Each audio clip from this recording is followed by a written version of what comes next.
bisa dimulai ya. Assalamualaikum warahmatullahi wabarakatuh. Waalaikumsalam warahmatullahi wabarakatuh.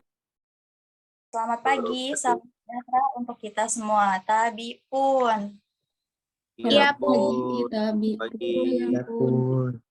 Terhormat kepada Ibu Herpatiwi dan Bapak Handoko selaku dosen pengampu mata kuliah evaluasi pembelajaran serta teman-teman yang saya banggakan.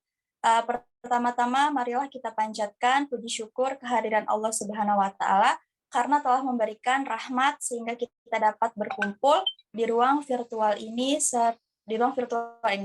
serta tak lupa sholawat serta salam marilah kita sanjungkan kepada Nabi Muhammad Sallallahu Alaihi Wasallam dan semoga kita mendapat syafaatnya di akhir kelak. Amin ya robbal alamin. Oke, baik, perkenalkan nama saya Sofi Fitri yang akan bertugas sebagai presentator atau pemateri dalam diskusi hari ini mengenai materi penyusunan instrumen non-tes. Baik, langsung saja ya teman-teman, kita mulai sesi pertama yaitu pembukaan. Untuk itu marilah kita buka diskusi pada pagi hari ini dengan mengucapkan basmalah. Bismillahirrahmanirrahim. Bismillahirrahmanirrahim. Oke, selanjutnya langsung saja ya kepada materi yang akan saya jelaskan. Jadi yang pertama itu saya akan menjelaskan materi mengenai pengertian dari instrumen non-tes. Jadi menurut Sugiono 2009, ia mengatakan bahwa teknik non-tes pada umumnya itu memegang peranan yang penting dalam rangka mengevaluasi hasil belajar siswa dari segi ranah kognitif dan segi ranah keterampilan. Selanjutnya ada nih menurut Sigit Pramono yang menjelaskan atau mengatakan bahwa pengertian dari evaluasi non-tes yaitu penilaian yang dilakukan tanpa menguji peserta didik, melainkan dilakukan dengan menggunakan pengamatan secara sistematis, contohnya seperti observasi, wawancara, penyebaran angket, dan meneliti dari dokumen. Jadi dapat disimpulkan ya bahwa pengertian dari instrumen non-tes itu adalah jenis penilaian terhadap peserta didik dengan tidak menggunakan bentuk tes, melainkan dengan pengamatan, wawancara, angket, dan penelitian dokumen. Evaluasi non-tes itu adalah penilaian untuk mengetahui asajar dari kreatif serta sikap, dan atau bisa disebut juga dengan penilaian non-tes itu adalah penilaian yang bersangkutan dengan penilaian unjuk kerja, penilaian produk, penilaian proyek, portofolio, dan skala sikap. Slide selanjutnya. Oke, baik. Di sini selanjutnya saya akan menjelaskan mengenai jenis instrumen non-tes. Yang pertama itu ada pengamatan atau observation. Jadi menurut Sugiono 2009, ia mengatakan bahwa observasi itu adalah cara menghimpun bahan-bahan keterangan data yang dilakukan dengan mengadakan pengamatan serta pencatatan secara sistematis. Nah, untuk itu dari observasi itu data memiliki tujuan utama. Nah, tujuan utama observasi itu yang pertama yaitu yang A ya, mengumpulkan data dan informasi.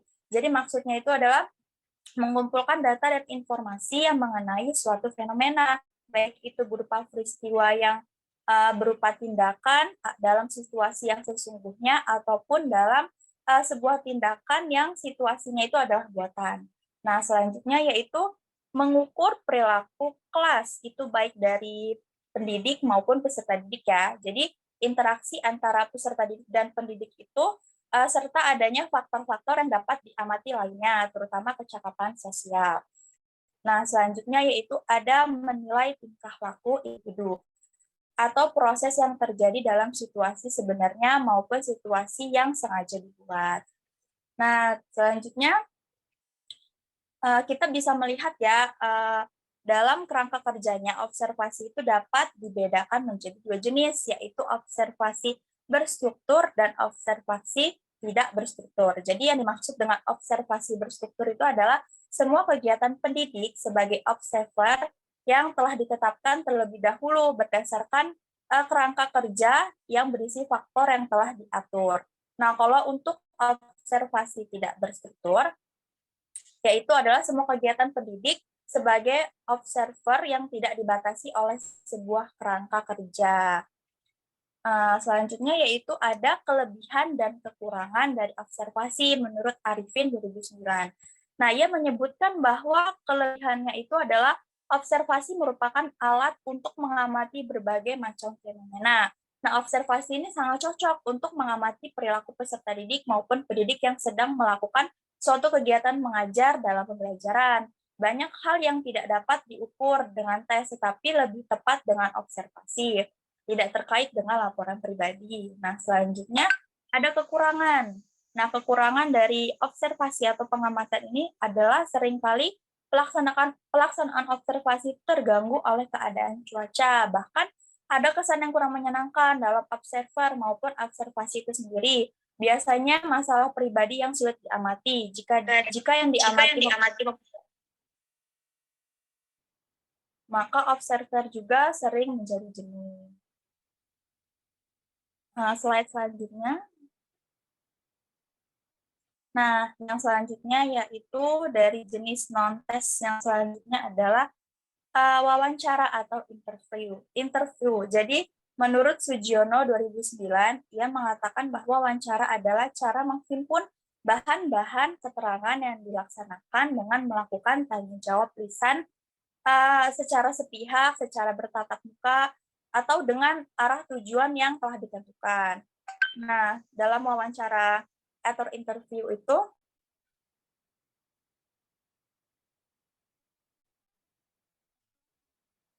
atau interview itu ada dua, yaitu wawancara terpimpin dan ada wawancara tidak terpimpin. Kalau untuk wawancara terpimpin itu biasanya dikenal dengan wawancara sistematis, di mana wawancara itu selalu dilakukan oleh evaluator dengan cara mengajukan pertanyaan-pertanyaan yang telah disusun. Nah, selanjutnya untuk wawancara tidak terpimpin, yaitu disebut dengan wawancara tidak sistematis, di mana responden memiliki kebebasan untuk mengutamakan pendapatnya. Selanjutnya ada kelebihan. Ini menurut Zainal 2009, ia mengatakan bahwa ada 3 tujuan pelaksanaan dari wawancara, yaitu untuk memperoleh informasi secara langsung guna menjelaskan suatu hal atau kondisi atau situasi tertentu, dan untuk melengkapi suatu penyelidikan ilmiah dan untuk memperoleh data agar dapat mempengaruhi situasi atau orang tertentu. Nah, terus bisa dilihat ada kelebihan dan kekurangan dari observasi. Yang pertama itu kelebihannya ada dengan secara luas mengajukan pertanyaan sesuai dengan situasi yang dihadapi pada saat itu, serta mengetahui perilaku verbal. Misalnya ada rasa suka atau rasa tidak suka perilaku pada pertanyaan yang diajukan oleh responden. Nah, selanjutnya itu ada kelemahannya. Kelemahannya itu memerlukan banyak waktu, tenaga, serta biaya. Slide selanjutnya. Slide selanjutnya yaitu ada kuesioner. Yusuf itu mengatakan ya dalam Arni Atiu 2010, ia mengatakan bahwa kuesioner itu adalah suatu rangkaian pertanyaan yang berhubungan dengan objek yang dinilai atau dimaksud untuk mendapatkan data. Nah, jadi ada beberapa jenis-jenis kuesioner yang diutarakan oleh Yusuf dan rekannya, yaitu kuesioner itu segi ini dapat dibedakan menjadi 4, yaitu ada pernyataan fakta, pernyataan perilaku, pernyataan informasi, dan pernyataan pendapat dan sikap. Jadi yang dimaksud dengan pernyataan fakta adalah pertanyaan yang menyatakan tentang fakta, antara lain seperti jumlah sekolah, jumlah jam belajar, dan lain-lainnya. Kalau untuk pernyataan perilaku, adalah apabila guru itu menginginkan tingkah laku seorang siswa dalam kegiatan di sekolah atau dalam proses belajar mengajar. Selanjutnya untuk pernyataan informasi, yaitu apabila melalui instrumen itu, pendidik itu mampu mengucapkan berbagai informasi atau fakta. Selanjutnya yang terakhir, pernyataan pendapat dan sikap adalah kuesioner yang berkaitan dengan perasaan, kepercayaan, dan nilai-nilai yang berhubungan dengan objek yang dapat dinilai. Selanjutnya, kuesioner itu dibedakan menjadi 3, ada tertutup, terbuka, dan tertutup dan terbuka. Kalau untuk yang dimaksud dengan kuesioner tertutup adalah kuesioner yang alternatifnya jawaban sudah ditentukan terlebih dahulu. Kalau untuk yang terbuka, itu kuesioner ini memberikan kesempatan pada peserta didik untuk mengemukakan pendapatnya tentang sesuatu yang dinyatakannya. Dan yang terakhir yaitu tertutup dan terbuka, yaitu kuesioner ini menggambarkan gabungan dari kedua belah pihak yang telah dibicarakan. Nah, yang terakhir itu untuk kuesioner yang dilihat dari segi menjawab, yang dibagi menjadi 2, yaitu kuesioner langsung dan tidak langsung. Kalau untuk langsung, yaitu kuesioner yang langsung dijawab oleh peserta didik. Selanjutnya, kalau tidak langsung itu kuesioner yang diisi oleh orang lain. Slide selanjutnya. Oke, selanjutnya ada riwayat hidup.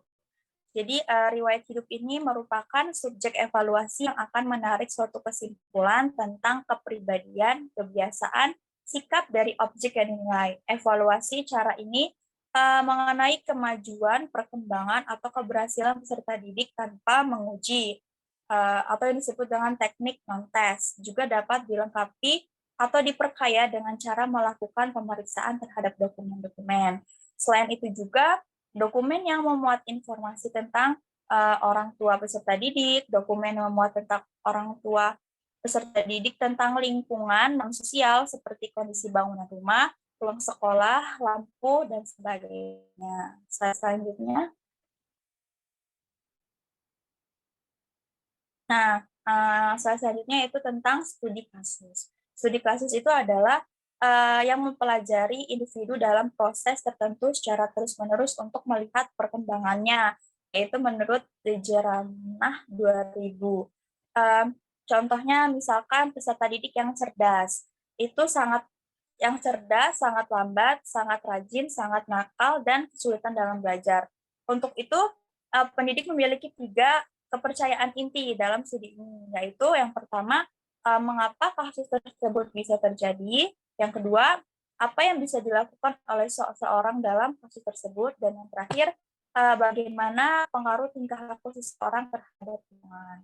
Dan untuk kelebihan dan kekurangannya, untuk kelebihannya adalah dapat mempelajari seseorang secara mendalam dan kooperatif sehingga kriterianya itu dapat diketahui sedalam-dalamnya atau selengkap-lengkapnya.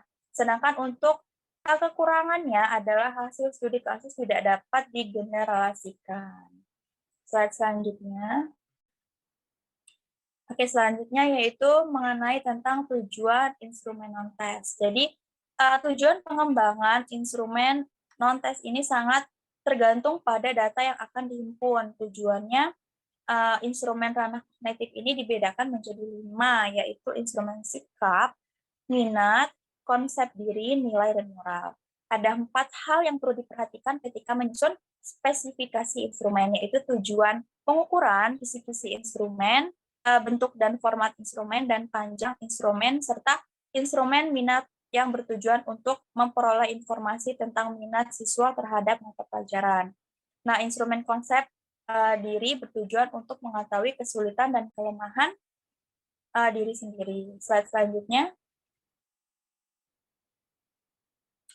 Nah, yang terakhir ini ada cara menyusun instrumen non-tes. Jadi, seperti halnya pengembangan instrumen tes, mengembangkan instrumen non-tes juga memiliki langkah-langkah yang harus diikuti, yaitu menentukan spesifikasi instrumen, menulis instrumen, menentukan skala instrumen, menentukan sistem penskoran, dan lain-lainnya.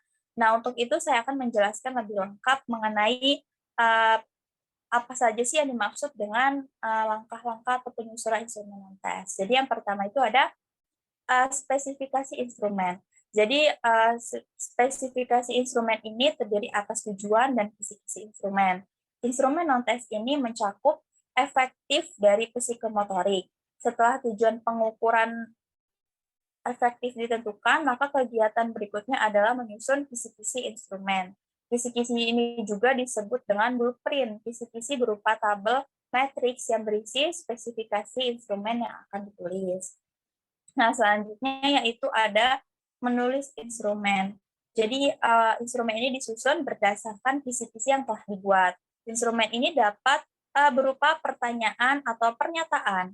Nah, kaidah yang perlu diperhatikan ketika menulis butir instrumen ini adalah yang pertama, menghindari kalimat yang mengandung banyak interpretasi. Yang kedua, rumusan pernyataan atau pernyataan itu sebisa mungkin yang singkat dan efektif. Nah, yang selanjutnya adalah satu pernyataan itu harus mengandung satu pikiran yang lengkap. Serta yang terakhir adalah pernyataan itu harus dirumuskan dengan kalimat sederhana. Dan yang ketiga yaitu ada menentukan skala instrumen.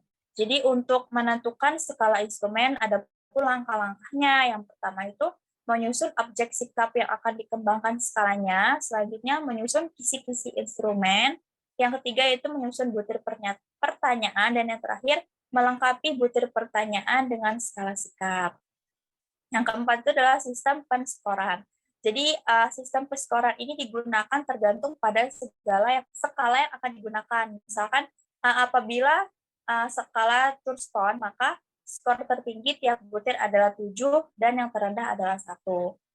Kegiatan pada telah instrumen ini meneliti tentang kesesuaian antara butir pernyataan atau pertanyaan. Yang kedua itu kekomunikatifan bahasa yang digunakan. Yang ketiga, kebenaran dari tata bahasa yang digunakan. Yang keempat, adanya tindakan bias pada pertanyaan. Selanjutnya, kemenarikan format instrumen, serta yang terakhir yaitu kecukupan butir instrumen. Selanjutnya yang keenam ada merakit instrumen. Jadi setelah instrumen itu diperbaiki, maka dirakit dengan memperhatikan seperti format, tata letak, urutan pernyataan dan pertanyaan. Selanjutnya yaitu ada uji coba instrumen. Setelah dirakit, instrumen ini diuji cobakan. Sampel yang diuji cobakan dipilih yang berdasarkan pada karakteristiknya. Ukuran sampel minimal 30 orang, bisa berasal dari satu sekolah atau lebih. Pada saat melakukan uji coba ini, yang perlu dicatat adalah sasaran dari responden atas kejelasan pedoman pengisian dalam instrumen. Selanjutnya ada analisis hasil uji coba. Jadi analisis hasil uji coba ini meliputi varian jawaban tiap butir pernyataan atau pernyataan. Apabila skala instrumen 1 sampai 5, maka bila jawaban bervariasi dari 1 sampai 5 berarti instrumen tersebut baik. Namun apabila jawaban semua responden sama, misalkan 3 semua, maka instrumen itu tergolong tidak baik. Selanjutnya yaitu ada perbaikan instrumen. Jadi perbaikan ini dilakukan terhadap butir-butir pernyataan atau pernyataan yang tidak baik. Perbaikan ini berdasarkan hasil uji coba dan sasaran dari masukan atas responden. Yang ke-10 yaitu pelaksanaan pengukuran. Jadi dalam pelaksanaan pengukuran sebaiknya dilakukan pada saat responden ini tidak lelah. Ruang untuk melaksanaan pengukuran harus efektif, baik dalam kondisi ruang, tempat duduk, maupun yang lain-lainnya. Dan yang terakhir yaitu penafsiran hasil. Jadi pengukuran hasil itu berupa skor atau angka. Jadi penafsiran hasil ini yang disebut dengan penilaian. Untuk menafsirkan hasil pengukuran, maka diperlukan suatu kriteria. Kriteria yang digunakan tergantung pada skala atau jumlah butir yang akan digunakan. Slide selanjutnya.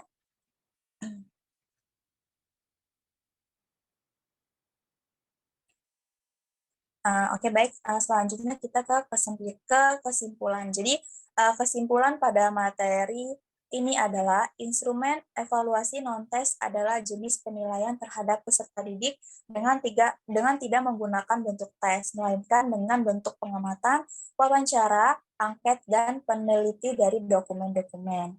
Evaluasi non-tes ini adalah penilaian untuk mengetahui hasil belajar dari segi ranah sikap peserta didik dengan teknik penilaian non-tes, yaitu penilaian unjuk kerja, penilaian produk, proyek, portofolio, dan skala sikap. Instrumen penilaian ini dapat dilakukan menggunakan lembar observasi atau kuesioner angket, Nah, bentuk pengisian instrumen ini dapat berupa checklist, skala, atau catatan pengamatan. Serta tujuan pengamatan instrumen non-test ini sangat tergantung pada data yang akan dihimpun. Ditinjau dari tujuannya, instrumen ranah efektif dibedakan menjadi 5, yaitu instrumen sikap, minat, konsep diri, nilai, dan moral. Ada 4 hal yang perlu diperhatikan ketika menyusun spesifikasi instrumen, yaitu tujuan pengukuran, isi instrumen, bentuk dan format instrumen, dan panjangnya instrumen.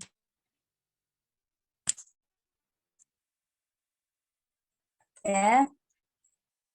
Mungkin itu adalah materi yang dapat saya sampaikan. Untuk sesi selanjutnya yaitu sesi tanya-jawab. Untuk itu kepada teman-teman yang ingin bertanya, saya persilahkan. Moderator izin bertanya.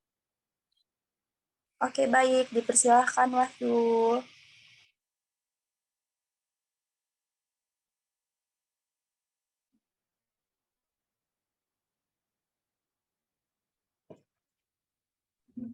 Oke, baik. Sebelumnya, apakah suara saya terdengar? Terdengar. Oke, izin memperkenalkan diri. Nama Wahyu Lestari dengan NPM 20130530023. Izin bertanya, tolong jelaskan penilaian seperti apa yang efektif untuk peserta didik, khususnya di sekolah dasar. Terima kasih. Oke, baik. Ditampung dulu untuk pertanyaan. Yang pertanyaan itu adalah tolong jelaskan penilaian seperti apa yang efektif. Itu, Wahyu. Oke. Benar. Oke, terima kasih. Untuk yang ingin bertanya selanjutnya, saya persilahkan. Moderator izin bertanya. Oke, silahkan. Sebelumnya, izinkan saya memperkenalkan diri. Nama saya Nina Septiani dengan NPM 2013053019. Mohon izin bertanya, tolong sebutkan dan jelaskan apa saja tujuan dari dilakukannya observasi. Oke, saya ulangi lagi ya pertanyaannya. Jelaskan dan sebutkan apa saja tujuan dari pengamatan atau observasi. Seperti itu, Sri Nilam? Oke, Ya. baik. Saya tampung dulu ya. Untuk penanya selanjutnya, saya persilahkan. Moderator izin bertanya. Ya, silahkan Risa. Sebelumnya izin memperkenalkan diri, nama Risa Adikusuma dengan NPM 2013-0531. Izin bertanya, apa yang menjadi hambatan? Oke, baik. Saya ulangi lagi ya pertanyaannya. Apa yang menjadi hambatan dalam evaluasi non-tes? Seperti itu ya. Ya, moderator. Oke, saya tampung dulu untuk pertanyaan Risa. Untuk penanya selanjutnya, saya persilahkan. Moderator izin bertanya. Sebelumnya izin memperkenalkan diri, nama saya Siska Wulandari, NPM 20130530001. Izin bertanya mengenai penjelasan untuk kelebihan dan kelemahan penilaian dengan non-tes. Terima kasih. Oke, saya ulangi kembali ya pertanyaannya. Jelaskan kelebihan dan kelemahan penilaian dengan non-tes. Seperti itu ya. Iya, benar, moderator. Oke, baik. Diberikan saya waktu ya untuk menjawab pertanyaan dari rekan-rekan semua.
Oke, baik. Di sini izinkan saya untuk menjawab pertanyaan dari Wahyu Lestari. Yang pertanyaannya itu adalah, tolong jelaskan penilaian seperti apa yang efektif untuk peserta didik, khususnya untuk di sekolah dasar. Jadi dalam pembelajaran itu terdapat 3 jenis penilaian, yaitu penilaian sikap yang dapat dilakukan dengan melakukan observasi, penilaian diri, dan kinerja siswa. Selanjutnya ada penilaian pengetahuan yang dapat dilakukan dengan tes tertulis, tes lisan, penugasan, ataupun dengan portofolio. Selanjutnya yaitu dengan penilaian keterampilan yang dapat dilakukan dengan penilaian kinerja, proyek, maupun portofolio. Selain itu juga penilaian itu dapat dilakukan dengan pretest dan post-test. Nah, kegiatan pretest ini dilakukan pendidik secara rutin ada setiap akan memulai pengajian baru atau suatu pemateri yang baru. Nah, tujuannya itu adalah untuk mengidentifikasi taraf peserta didik mengenai bahan yang akan disajikan. Selanjutnya, kalau untuk post-test itu adalah kebalikan dari pretest, yaitu kegiatan evaluasi yang dilakukan pendidik pada setiap akhir penyajian pemateri. Nah, tujuannya itu adalah untuk mengetahui taraf pengetahuan siswa atas materi yang telah dijelaskan. Mungkin itu jawaban dari pertanyaan Wahyu Lestari. Apakah sudah dapat dipahami? Baik, terima kasih moderator. Jawaban sudah dapat dipahami. Oke, terima kasih kembali. Nah, untuk pertanyaan kedua akan dijawab oleh rekan saya. Baik, terima kasih. Perkenalkan, nama saya Hairunisa Aulia dengan NPM 201305305. Di sini saya akan menjawab pertanyaan dari Saudari Nilam dengan pertanyaan jelaskan dan sebutkan apa saja tujuan dari pengamatan atau observasi. Baik, tujuan dari pengamatan dan observasi itu ada 3. Yang pertama yaitu mengumpulkan data dan informasi mengenai suatu fenomena, baik yang berupa peristiwa maupun tindakan, baik dalam situasi yang sesungguhnya maupun dalam situasi buatan. Yang kedua yaitu mengukur perilaku kelas, baik perilaku guru maupun peserta didik.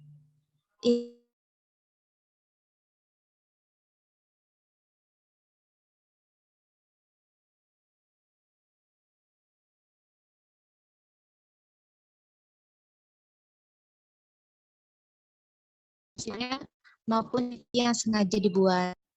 Mungkin itu saja jawaban dari saya kembalikan ke moderator. Oke, baik. Terima kasih kepada Saudari Hairunisa yang telah menjawab pertanyaan dari Saudari Nilam. Untuk Saudari Nilam, apakah jawabannya sudah dapat dipahami? Sudah dapat dipahami, terima kasih. Oke, untuk itu kepada rekan-rekan yang ingin menambahkan jawaban dari pertanyaan pertama, saya ulangi ya, tolong jelaskan penilaian seperti apa yang efektif untuk peserta didik khususnya di sekolah dasar. Apakah ada yang ingin menambahkan? Moderator izin menambahkan. Oke, dipersilakan. Baik, sebelumnya izin memperkenalkan diri, nama Dinda Muslimah dengan NPM 2013053009, izin menambahkan dari pertanyaan Saudari Wahyu, yaitu pertanyaannya, tolong jelaskan penilaian seperti apa yang efektif untuk peserta didik khususnya di sekolah dasar. Saya ingin menambahkan dari jawabannya Saudari Sofi, di mana tadi ada penilaian terhadap pengetahuan. Selain itu juga teknik yang dapat dilakukan untuk mengukur atau menilai pengetahuan peserta didik di sekolah dasar, yaitu dapat melalui teknik pengambilan data angket. Nah, pengambilan data angket ini dilakukan pada setiap murid untuk mengetahui substansi isi kesesuaian lingkungan kajian dengan materi yang telah diajarkan, dengan tujuan untuk mengukur dan mengetahui sejauh mana perkembangan siswa tentang pengetahuan, pemahaman, dan pengalamannya dalam kehidupan sehari-hari, dan juga untuk mengetahui kualitas pembelajaran yang mempunyai makna dan arti yang sudah diajarkan sebelumnya. Mungkin itu saja, terima kasih. Baik, terima kasih kepada Saudari Dinda yang sudah menambahkan jawaban dari nomor 1. Untuk itu kepada rekan-rekan yang ingin menambahkan. Oke, moderator izin menjawab pertanyaan dari Risa Adi Kusumun. Oke, tadi pertanyaannya, apa yang menjadi hambatan dalam evaluasi non-tes? Oke, saya jelaskan, ada banyak faktor yang menghambat atau menghalangi guru dalam pelaksanaan evaluasi non-tes. Misalnya itu kurangnya waktu dalam pembuatan instrumen non-tes. Kenapa? Karena guru juga itu perlu menyiapkan soal-soal untuk tes. Karena setiap yang kita ketahui, seperti yang kita ketahui, itu evaluasi non-tes itu banyak sekali poin yang harus kita perhatikan sesuai dengan keinginan penilaian kita seperti apa. Kemudian siswa yang kurang paham terhadap pelaksanaan penilaian non-tes. Jadi siswa yang pasif itu merupakan hambatan juga bagi guru dalam pelaksanaan evaluasi non-tes. Kenapa? Karena guru itu sulit mengembangkan karakter siswa untuk penilaian sikap. Siswa yang kurang paham terhadap pelaksanaan penilaian non-tes, kemudian adanya kurangnya terampil guru dalam pembuatan instrumen non-tes. Jadi keterampilan guru itu kan merupakan salah satu faktor yang penting dalam pelaksanaan evaluasi non-tes, sehingga guru itu harus dituntut untuk bisa mengembangkan keterampilannya dalam pembuatan instrumen non-tes. Seperti itu. Jadi ada 3 menghambat, yaitu pertama tadi kurangnya waktu dalam pembuatan instrumen non-tes, siswa yang kurang paham terhadap pelaksanaan penilaian non-tes, kemudian kurangnya terampil guru dalam pembuatan instrumen non-tes. Seperti itu, moderator. Oke, cukup ya Despi. Untuk itu, untuk pertanyaan Risa ya, untuk Saudari Risa, apakah sudah jelas? Sudah jelas, moderator. Terima kasih. Oke, terima kasih kembali. Nah, untuk pertanyaan Saudari Risa, yaitu apa yang menjadi hambatan dalam evaluasi non-tes? Untuk itu, kepada rekan-rekan yang ingin menambahkan, saya persilahkan. Moderator izin menambahkan. Oke, silakan Saudari Dinda. Baik, sebelumnya izin memperkenalkan diri, nama Dinda Muslimah dengan MPF 2013053009. Izin menambahkan jawaban dari jawabannya Saudari Despi, yaitu pertanyaannya, apa yang menjadi hambatan dalam evaluasi non-tes? Izin menambahkan sedikit dari yang sudah dijelaskan sebelumnya. Di sini saya izin menambahkan berdasarkan hasil penelitian yang telah dilakukan dalam jurnal, yaitu ada hambatan-hambatan yang banyak dirasakan atau yang dialami oleh guru-guru di sekolah, khususnya di sekolah dasar, yaitu kurangnya alat atau perlengkapan untuk melakukan evaluasi non-tes. Itu ada beberapa guru yang sudah tidak muda lagi dan belum terlalu mengerti apa itu pentingnya evaluasi non-tes. Di sini seharusnya pemerintah mengadakan pendalaman pemahaman ini kepada seluruh guru, terutama yang ada di Indonesia. Karena kurikulum yang digunakan di sekolah pada umumnya masih menggunakan kurikulum 2013, dan evaluasi non-tes dapat digunakan pada kurikulum tersebut. Karena kurikulum 2013 dalam penerapannya ada penilaian sikap atau penilaian ranah afektif, yang dimana penilaian itu seperti observasi dan wawancara yang diamati secara langsung. Mungkin itu saja, terima kasih. Baik, terima kasih kepada Saudari Dinda yang sudah menambahkan pertanyaan.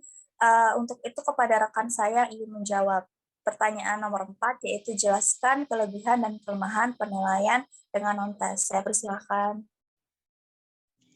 Baik, moderator, izin menjawab pertanyaan nomor 4 dengan pertanyaannya dari Siska, dengan pertanyaan jelaskan kelebihan dan kelemahan penilaian dengan non-tes. Ada beberapa kelebihan dalam penilaian non-tes. Yang pertama adalah mengukur kemampuan siswa secara langsung dengan tugas-tugas real dalam proses pembelajaran.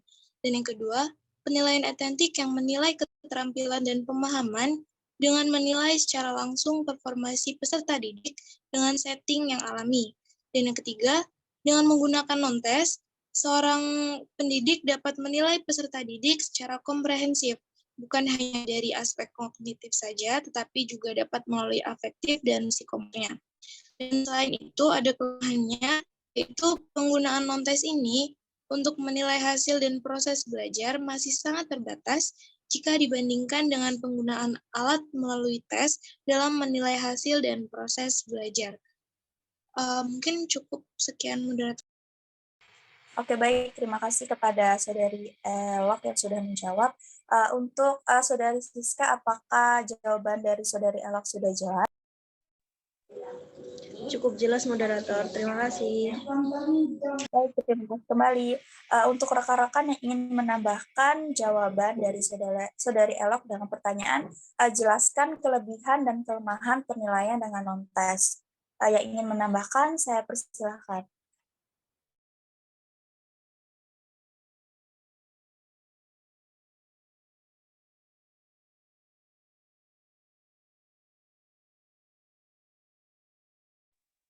Oke, baik. Mungkin cukup ya, tidak ada yang ingin menambahkan. Mungkin dengan itu, dengan berakhirnya sesi diskusi tanya-jawab ini, maka sampailah kita pada acara penutup.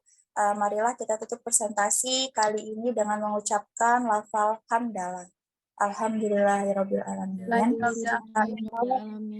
Baik, itulah tadi presentasi dari saya. Semoga dapat bermanfaat bagi kita semua.